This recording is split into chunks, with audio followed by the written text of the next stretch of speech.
तो आज था WWE मंडे नाइट रो का एपिसोड जो कि एंड हो चुका है, जिसके बारे में हम बात करेंगे फुल डिटेल में। तो शो की शुरुआत देखने को मिलती है सबसे पहले जे ऊसो की तरफ से। जे ऊसो रिंग में आते हैं जहां पर वो सभी का वेलकम करते हैं। ज्यादा कुछ वो कह पाते हैं नहीं क्योंकि थीम म्यूजिक प्ले हो जाता है जिमी ऊसो का। जिमी ऊसो वहां पर आते हैं, जिसके बाद जे ऊसो ये कहते हैं कि अभी भी हम एक नहीं हैं क्योंकि हमें वो पहले वाली चमचागिरी नहीं करनी है। हमें जिमी ऊसो और जे ऊसो बनकर रहना है, रियल ऊसो बन के रहना है। मैं अकेला ही चैंपियन बना और तुम्हें भी ये करना चाहिए और जो चमचागिरी है उसको बिल्कुल ही बंद करना चाहिए। जिसके बाद जिमी ऊसो ये कहते हैं कि हमें सोलो सिकोआ की ब्लड लाइन को हैंडल करने के लिए ये करना होगा।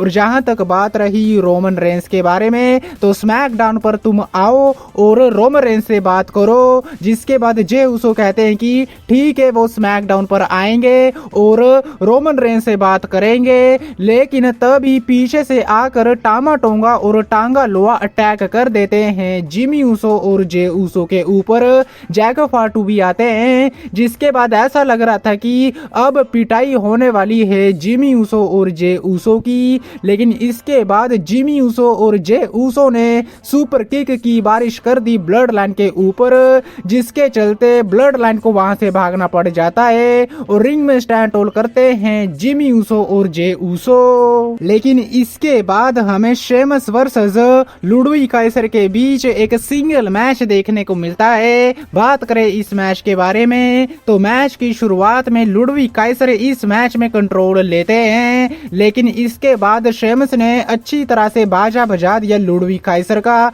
बीट ऑफ मोराल्स लगाते हैं शेमस और इसके अलावा व्हाइट नॉइस भी लगाते हैं और इन दी एंड अपना फिनिशर ब्रोक किक लगा देते हैं लुडवी काइसर के ऊपर और पिन करके इस मैच में विक्ट्री हासिल कर लेते हैं शेमस। लेकिन इसके बाद बैक स्टेज पर हमें सैमी जेन देखने को मिलते हैं। जिमी ऊसो और जे ऊसो भी वहां पर आ जाते हैं, जिसके बाद सैमी जेन ये कहते हैं कि मुझे जे ऊसो से बात करनी है। जिसके बाद जे ऊसो को सैमी जेन ये कहते हैं कि तुम्हें ब्लड लाइन के बिजनेस में पड़ने की जरूरत नहीं है, तुम अकेले ही बहुत कुछ कर सकते हो, जो कि तुमने किया भी है। लेकिन जे ऊसो ये कहते हैं कि ये मेरा फैमिली मैटर है और तुम मेरी फैमिली नहीं हो। यानी कि जे ऊसो ने ये साफ साफ कह दिया है कि सैमी जेन को बीच में पड़ने की जरूरत नहीं है और कहीं ना कहीं सैमी जेन भी ब्लड लाइन में आ सकते हैं। ये भी WWE वालों ने टीज कर दिया है। इसके बाद आईवी नाइल वर्सेस जेलिना वेगा के बीच एक सिंगल मैच होता है। बात करें इस मैच के बारे में, तो ज्यादा कुछ बताने को है नहीं इस मैच में, क्योंकि बड़ी आसानी से विक्ट्री हो जाती है आईवी नाइल की इस मैच में। लेकिन इसके बाद हमें सेथ फ्रीकिंग रोलिंस देखने को मिलते हैं। सेथ रोलिंस रिंग में आते हैं, जहां पर वो बात करते हैं ब्रोंसन रीड के बारे में और वो ये कहते हैं कि ब्रोंसन रीड अपने आप को एक बहुत ही बड़ा मॉन्स्टर मानता है, लेकिन मेरे अंदर भी एक बहुत ही बड़ा मॉन्स्टर है जिसको ब्रोंसन रीड ने जगा दिया है। अब ब्रोंसन रीड के साथ बहुत ही ज्यादा बुरा होने वाला है क्राउन जूल 2024 में। लेकिन तभी टाइटल स्क्रीन पर ब्रोंसन रीड आ जाते हैं और वो ये कहते हैं कि उनको रिंग में आने के लिए एडम पियर ने मना किया है, इसीलिए मैं तुम्हारा पार्किंग एरिया में वेट कर रहा हूं। जिसके बाद सेथ रोलिंस भी ये कहते हैं कि ठीक है बच्चा, मेरा वेट कर, मैं अभी आकर तेरी बैंड बजाता हूं। जिसके बाद पार्किंग एरिया में इन दोनों के बीच हमें एक बहुत ही बड़ी ब्रोल देखने को मिलती है और गाड़ी के ऊपर सेथ फ्रीकिंग रोलिंस स्टॉम्प जड़ देते हैं ब्रोंसन रीड के ऊपर। लेकिन इसके बावजूद भी ब्रोंसन रीड खड़े हो जाते हैं और वो एक डेथ वैली ड्राइवर लगा देते हैं सेथ फ्रीकिंग रोलिंस के ऊपर और टेबल के आर पार कर देते हैं। जिसके बाद सिक्योरिटी गार्ड्स वहां पर आते हैं, ब्रोंसन रीड को रोकते हैं और ऐसे करके कहीं ना कहीं ब्रोंसन रीड ने डिस्ट्रॉय कर दिया सेथ फ्रीकिंग रोलिंस को।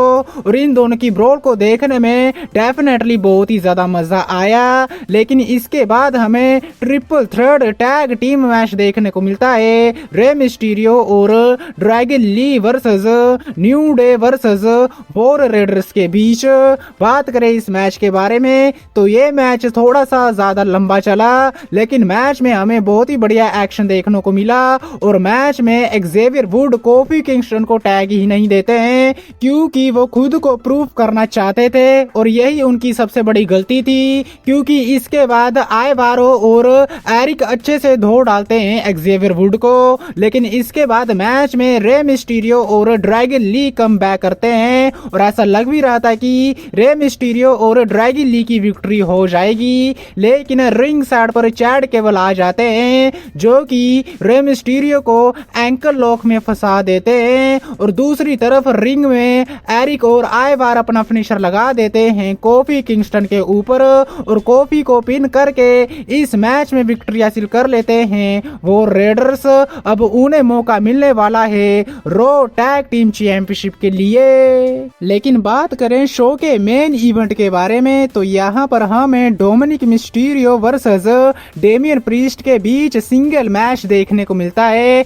और अगर डोमिनिक मिस्टीरियो इस मैच में डेमियन प्रीस्ट को हरा देते हैं तो उनको वर्ल्ड हैवीवेट चैंपियनशिप के लिए मौका मिलेगा।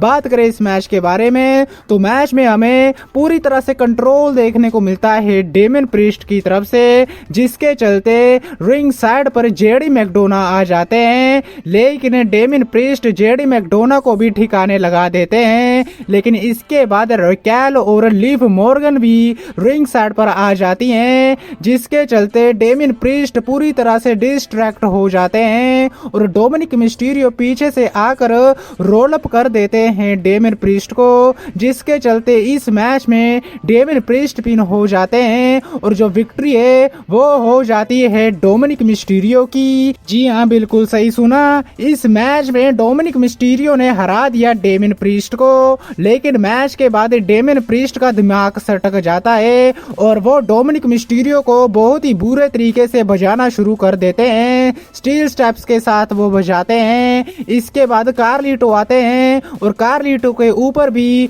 चोक स्लैम लगा देते हैं और चोक स्लैम लगा देते हैं डोमिनिक मिस्टीरियो के ऊपर भी। पूरी तरह से डोमिनिक मिस्टीरियो को डिस्ट्रॉय कर देते हैं डेमियन प्रीस्ट और इन दी एंड रिंग में स्टैंड होल्ड करते हैं डेमियन प्रीस्ट। और इस तरह से एंड हो जाता है मंडे नाइट रो का एपिसोड, जो कि बहुत ही बढ़िया रहा। लेकिन आज की वीडियो में बस इतना ही। वीडियो अच्छी लगी तो वीडियो को लाइक, चैनल को सब्सक्राइब करना मत भूलना, क्योंकि मैं लाता रहता हूँ ऐसी वीडियो। तब तक के लिए टिल देन मिलते हैं नेक्स्ट वीडियो में काफी ज्यादा जल्दी।